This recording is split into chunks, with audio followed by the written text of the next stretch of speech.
All right, you are locked into MMA Canada and very excited to be talking to an individual competing at BTC 25 Legacy, which will go down on September the 14th at my neck of the woods in Oshawa, Ontario. We have Davis Rapagna taking on Kevin Popowick Bastien, and great having Kevin on the MMA Canada platform. How's your day been going so far, man? Doing good. Thank you for having me. Yeah, no, pleasure to talk, man. And this one's kind of interesting just because it's on relative short notice, I would say. I mean, just in the sense that Blake Oswald was initially slated for this lightweight bout and everything like that. Like, when did you, I guess, initially get word that you would be, I guess, stepping up in Oswald's place in lieu of his injury? Maybe 2 days before it was posted on Instagram. Basically, I was just training, and one day we were already looking for an opponent.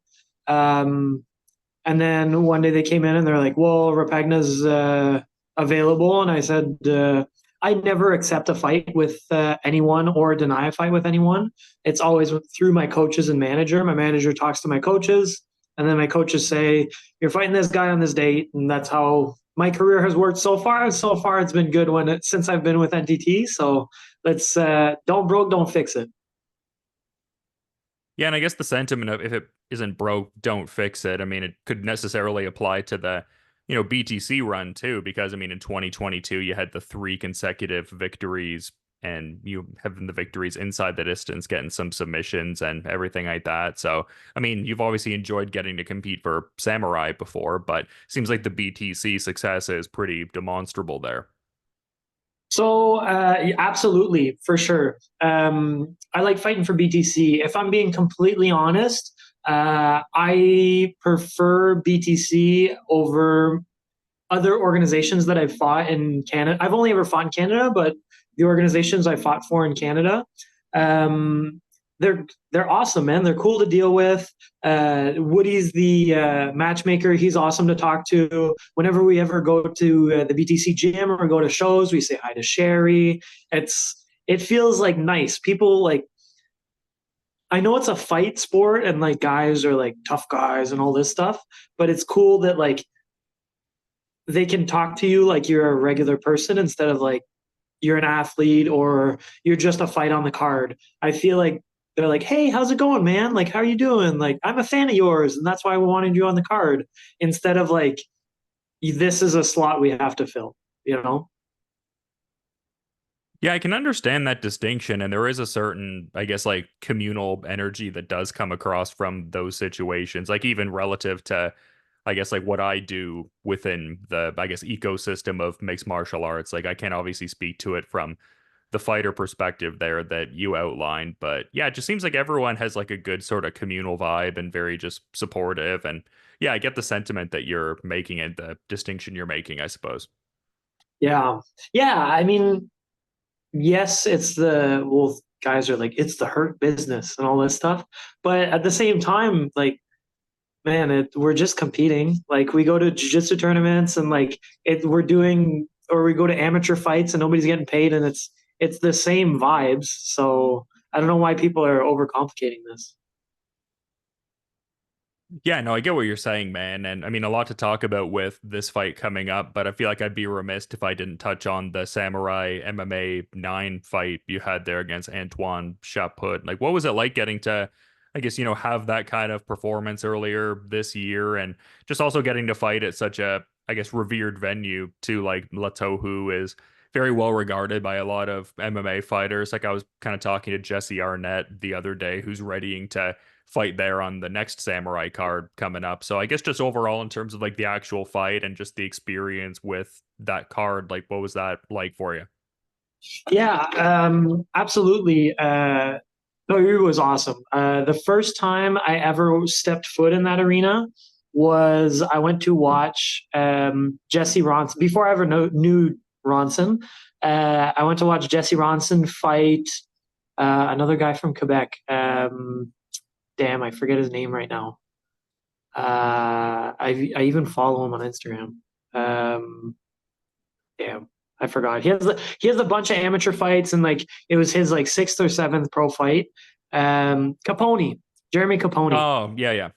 Uh, and it was such a cool venue because like the seating is like very slanted, so it's almost like you're looking inside from the top of the cage. Samurai's had some cool shows. They had like at Club Soda where you literally like guys are like reaching up and touching the fans that are like reaching their arms into the cage. So they've had really cool venues like the I fought at the Slush Puppy Center. But yeah, that arena was sick, man. The fight wasn't the best fight ever because, you end up getting dropped and you're like, well, I can't feel my face right now, so I'm going to grapple. But other than that, I mean, I can't complain.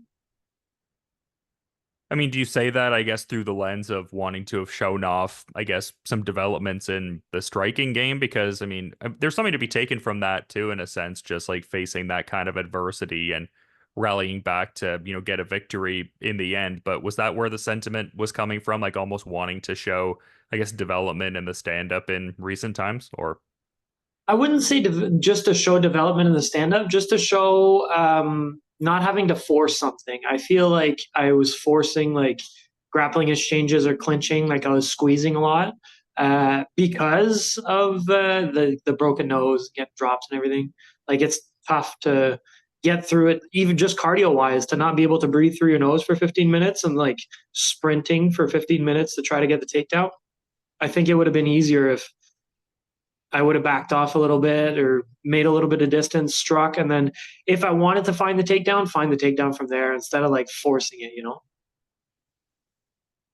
yeah, I mean, that makes sense. I get what you're saying in that kind of regard. But yeah, I mean, like I guess, like I said, I think there's probably something to be gleaned from, I guess, just overcoming that sort of adversity and getting it done. But yeah, no, I appreciate the, I guess, overall thoughts on that fight there. But no, it just seems like you rebounded nicely. Like I know a lot of people were saying, like, not to be defined by the, Patrick Connors loss that transpired there, and that could kind of happen to, anybody realistically in this game. Like it never seemed like you were And that dissuaded by it necessarily. But sorry, go Pat ahead. Connors, Pat Connors is dangerous, man. Guys underestimate him because he's one of the guys that would not say no, and he doesn't have management, so he'll literally fight anybody that is offered to him. So, he took a fight on what was it, 4 days notice or something? His last fight on a weight class up. So he's dangerous, and his record isn't great just because he doesn't say no. And I have that problem not being able to say no, and that's why I have a manager, right? So a lot of guys, like, I thought I was going to walk through them, and then I had to learn that lesson the hard way, right? Just you're thinking about your post fight speech or whatever when you're actually fighting. And last time I thought I was going to walk through a guy, I fucking got knocked out in 14 seconds, right? So yeah. Well, I mean, your resume speaks to the willingness to fight whoever, whenever. I mean, you fought Nick Wallett, who obviously has done great things at a high level on the regional scene. And I mean, your debut was against Siri City, who is in the UFC now. So, yeah, and that kind of took place before your aforementioned winning streak under the BTC banner, as I was kind of outlining there. So, would you say that's been one of the biggest differences in the general approach in recent times, just kind of like allocating that to the management and whatnot? Like, was that, I guess, like a lesson you had learned somewhat early on in your career, I guess? Management, yes. I think that the main thing that changed is now I train at Niagara Top Team. It's the best gym in Canada, and I think for me, it might be the best gym in the world, right? Everybody has different needs and everything at the certain times in their career, but man, we got a deep room at 55 and 70, right? Like we have Mike Malott, we have Bobby, we have Clayton, we have Luke, we have Jared, we have Romero, we have me, we have Demonte that's making his pro debut. Like that's literally just in two different weight classes, right? So, and then we have like Kyle that's fighting not this weekend, next weekend. Kyle Nelson in the UFC. We got like a high level room all the time, man. So it's sick to like have good training partners and have people that you could test yourself against every day and not have like that ego. Do you train? Oh, a little bit. Yeah, I've been getting back into it in more recent times. Like I kind of trained in like a hobbyist kind of way years ago, but I've been more regular with it nowadays. Yeah. So when you train with somebody and you can kind of like it might not even be that hard, but you can kind of like feel the ego while you're like either rolling or sparring with someone. Yeah. Yeah, that doesn't really happen at NGT. We'll scrap so hard and like it literally just feels like we're trying to win or we're trying to work on a certain thing, right? It doesn't feel like it's like fuck this guy, I need to like win this or I need to beat him. No. It's literally like I'm just trying my best right now and I'm just trying to get through this practice. Yeah, I get what you mean. There could be some of those like little almost like ego tells, like even after like you roll with somebody, like maybe it doesn't necessarily go their way or whatever, and then their body language kind of reflects a certain like I don't know, I don't maybe standoffishness isn't the word, but like they're not really wanting to engage with you as much. Like you're trying to be like, oh yeah, like good roll, man, thanks for the time, and they kind of just like go right off to like adjust their gi and like they don't even look at you, like that sort of thing. Yeah. Don't get me wrong, everybody gets bad days, but still, like, Yeah. you know, yeah. Yeah, no, for sure. I mean, it's a natural thing. I've had a couple ego moments myself, so not casting any aspersions, but I mean, just hearing you say that, I mean, that sounds incredible. Just even considering the high caliber of people in the room, and also like you were saying, like that distinction between like not just the best gym in Canada, but a contender for the best in the world. Like I was talking to Aaron Jeffrey kind of recently, and he obviously trains out of NTT, but has that time at Kill Cliff that he spends a fair bit, and he's like, man, I'm torn. I can't like pick like one gym. Like both are so great and give me so much. So it kind of illustrates the point there also. Yeah, absolutely. Like, AJ is one that he doesn't have a whole lot of training partners in his weight class here. So he'll go with like the 170 guys, or like we have like a couple 205 guys, but there's not a whole lot of 85ers that he can train with, right? So he can go to Killcliff and then train with Impa. He can train with Robocop.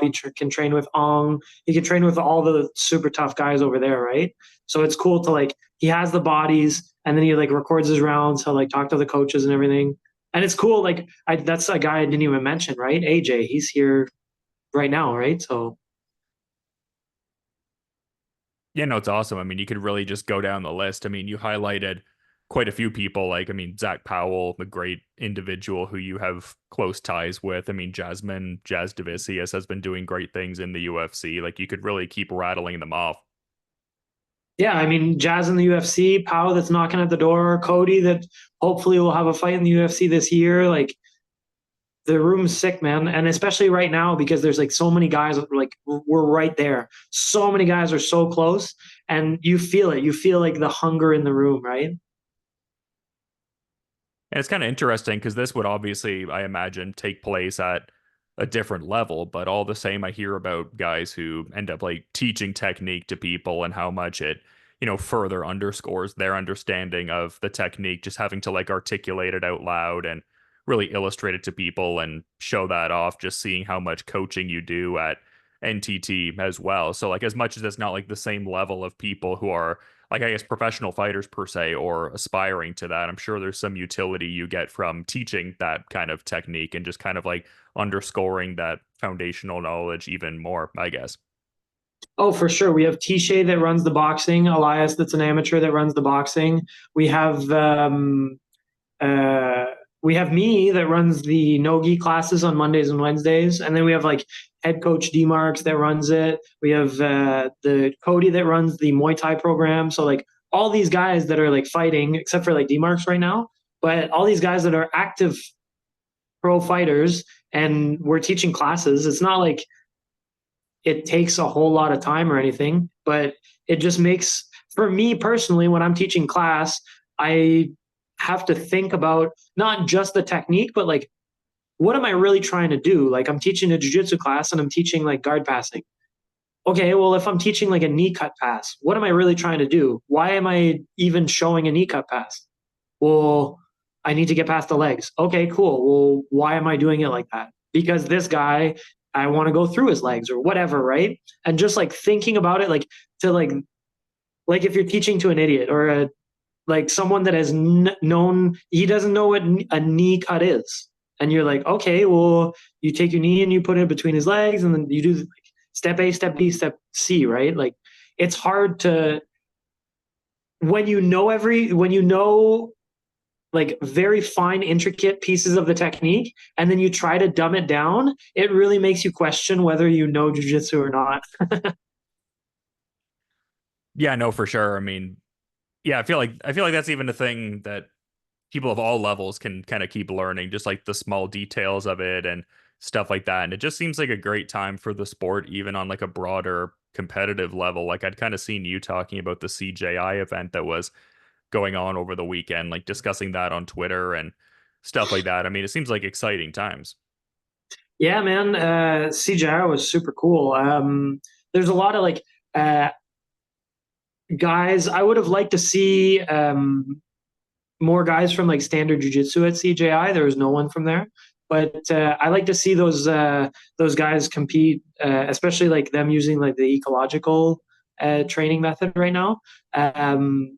I think that it's really cool for standard guys, but also like you see the pros work and you see like what they're doing, like B team showing inside their camp, like actual full rounds of like what's the actual work that they're doing. They're the best in the world. What are they doing right now? And just super transparent with what they're doing, what the rounds are. A lot of like the guard passing drills that they're doing, all the live stuff that they're doing is very cool to see. Like, oh, everybody's kind of doing the same thing. We kind of just go in the gym and you scrap it out and then you figure it out, right? Like whatever problems you run into, you work on at night and then you come in the next day, scrap it again and see if you fix it. Yeah, for sure. It's just cool to see because I'd seen you retweeted that open note grapple account where he was kind of even anecdotally saying a lot of people who had never trained a day in their life or were really exposed to jujitsu at all had kind of caught wind of CJI and wanted to check it out. And I guess even anecdotally for me, like my brother was kind of messaging me about that. Like he's like sending me like some Craig Jones clips and stuff like that. And I'm like, oh yeah, did he check out the match? And he's like, yeah, I checked it out. I gave it a little peep. And I mean, my brother likes MMA and different combat sports, but I feel like I haven't really known him to, I guess, be privy to like the latest goings on in submission grappling. So definitely kind of touching on like a newer kind of audience in a certain sense, like a slightly different kind of presentation, I guess. Yeah, absolutely. And like the more that like some guys don't like it, like they'll call it the purists or whatever, but man, beef, whatever kind of beef, it puts eyes on it, right? Like you yell fight and everybody's going to turn over. So Craig Jones making some beef with ADCC, of course it's going to like one make his event grow, but also like people are watching ADCC and they're like, oh, well, what's different with like this CJI thing and this ADCC thing, right? So I think that it was good for both organizations. And to go back to the Open No Grappling, that William from Open No Grappling is sick, man. He posts like a lot of clips and like a lot of his thoughts. He just opened a gym. I don't know him personally, but I'm a big fan of his on Twitter. Yeah, I feel like I always enjoy the stuff that I see of his. I feel like it's always on like my For You page and stuff like that, like seeing his thoughts on things, like just great breakdowns of grappling and stuff like that. And kind of a recent one that I thought was funny. It seemed to like, I guess, elicit certain reactions from some people online. The Dricus Du Plessis faux pas of the, crossed ankles getting in the rear naked choke on Adesanya. It seemed like so many people were up in arms about that. Like, what were your thoughts on that? Like, was it just kind of like a quirky, kind of like, oh, damn, he made that work sort of thing? Or like, what were your general thoughts on that? So I've been trying to use the ecological approach to learning for teaching jiu-jitsu for the past couple of months. Um, it doesn't have to look pretty; it just has to be effective. So like guys are like, who's the best, worst fighter right now and everything? For sure. It's always gonna be the answer is gonna be Dricus Du Plessis. He does things that like guys will say textbook or will say like it's not pretty, but it works, man. Like he's winning these fights. Yeah, for sure. He's relying on some toughness and a little bit of athleticism. But like in the immortal words of Mark the Hammer Coleman, strength is a technique. Yeah, I mean, that's so well said, man. Like, I mean, even I guess in my anecdotal experiences with that, like I was telling you, I've kind of gotten back into training like a bit the last few months. Like, I feel like I get through a lot of positions just through that attribute. Like I feel like my knowledge of jujitsu is like at a very minimalist kind of level in a lot of regards. Like my whole game is basically just like strength and pressure and just kind of being a meathead essentially. But yeah, no, I mean it really does kind of lend itself, I guess, as an attribute, really. Oh, for sure, dude. Like, yeah, I've most of the guys that you talk to at the gym are like will be meatheads. We're not like, oh, when you grab the wrist, you got to make sure to use your ring finger on your right hand and reach across at a 42-degree angle. No, we're like, you take his fucking wrist, you push across his body, and you shoot for the double. Like, you don't.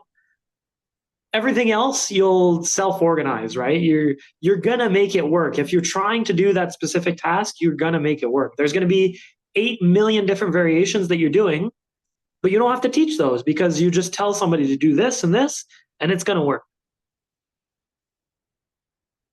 Yeah, no, for sure. So cool to get those kind of perspectives from you on that and just I guess get the coaching side of what you've been getting up to. I mean, just such a great team at NTT, but I guess kind of like directing it back to the more competitive kind of focus. I mean, I guess with this being a short notice fight, maybe this isn't really the case so much like or maybe you were just maybe privy to who Davis Rapagna was anyway. Like was this someone that you had kind of had on your radar or even had like I guess maybe a peripheral awareness of in a certain sense, or is it just a matter of like bringing your own skills to the cage here and being adaptable, being that it is relatively short notice, I suppose?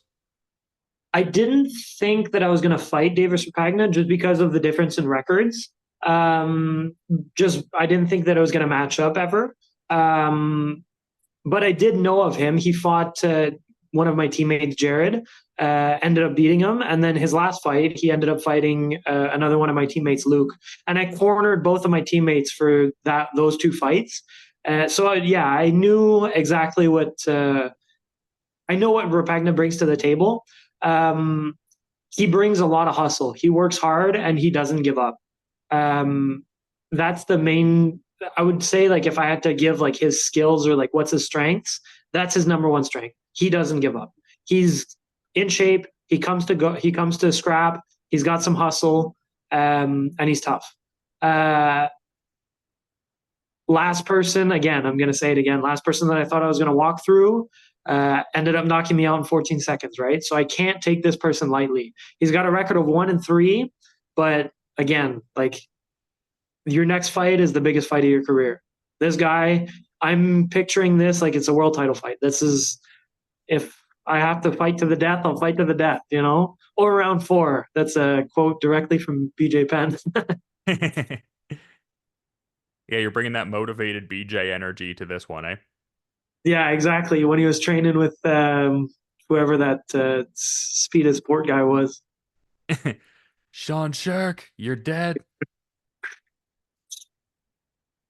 No, such a great time in the sport. That was like early years for me. I mean, I guess I kind of got into the sport circa like 2004, but just in the sense of it puts you back in a certain pocket of time and whatnot. But, speaking of time, you've been really great with yours, Kevin. I want to be mindful of what you're getting up to for the rest of the day, though. I just appreciate you making some time to chat ahead of the fight and all, but also figured I'd give you the floor if there was any final parting thought you were wanting to add as we were kind of wrapping up here, man. I appreciate the time. No, I hope to see you there at BTC. I didn't know you were from Oshawa.